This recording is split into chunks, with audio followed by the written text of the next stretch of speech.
Harvey and Irma, married 75 years, have something to say about hurricanes named after them. With all of the pain and heartache in our country right now, it is nice to find things that can uplift us a bit and bring a smile to our faces.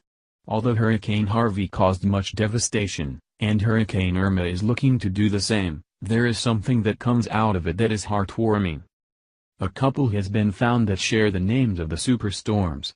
Married for 75 years, Harvey and Irma Schluter came forward to encourage others to help when and where they can help in the wake of the disasters. In all the years we have been battered in the South by storms, never once have we found a couple who shared the names of two storms that hit within a matter of weeks.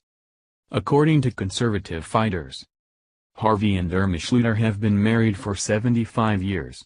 He turned 104 in July, she will be 93 in November. They vividly remember many of the major events of the 20th century, from her first time spotting an airplane, during the Great Depression, to his wonder at watching Neil Armstrong walk on the moon. In a recent phone interview, Mrs. Schluter even recalled the weather near her home in Spokane, Washington, on the day that President John F. Kennedy was assassinated. Cool and cloudy. But never before have they seen two major hurricanes bearing their names threaten the United States. I don't know how they've done that, to have a Harvey and Irma, Mrs. Schluter said Wednesday. I don't know how that worked out. There's a simple explanation.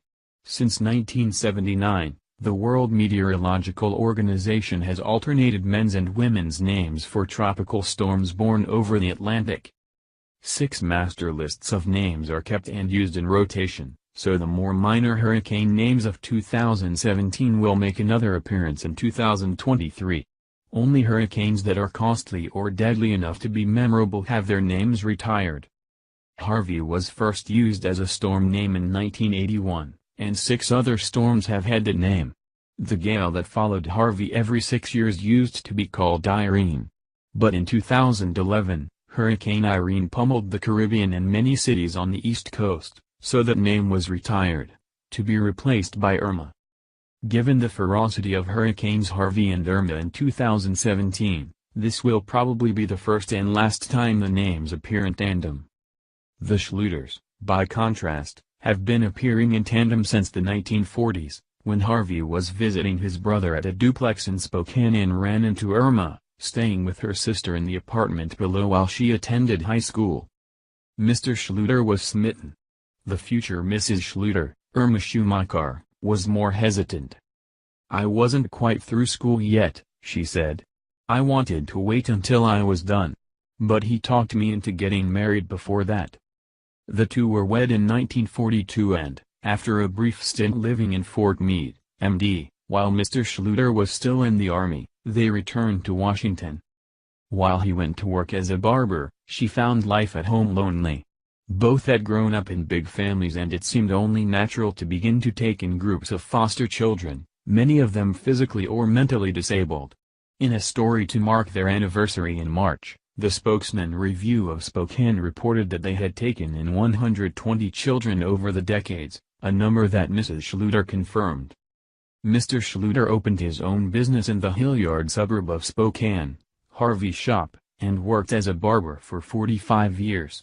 But he told the Spokesman Review in 2013 that his most rewarding life achievement was being a foster parent, along with playing the banjo.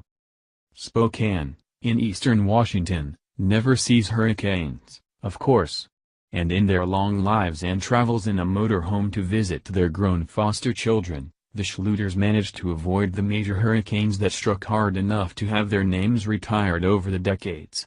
That list is long but includes Hazel in the 1950s, Carla, Hilda and Inez in the 1960s, Agnes and David in the 1970s, Alan, Gilbert and Hugo in the 1980s, Andrew and Mitch in the 1990s, and Isabel, Ivan, Katrina and Felix in the 2000s.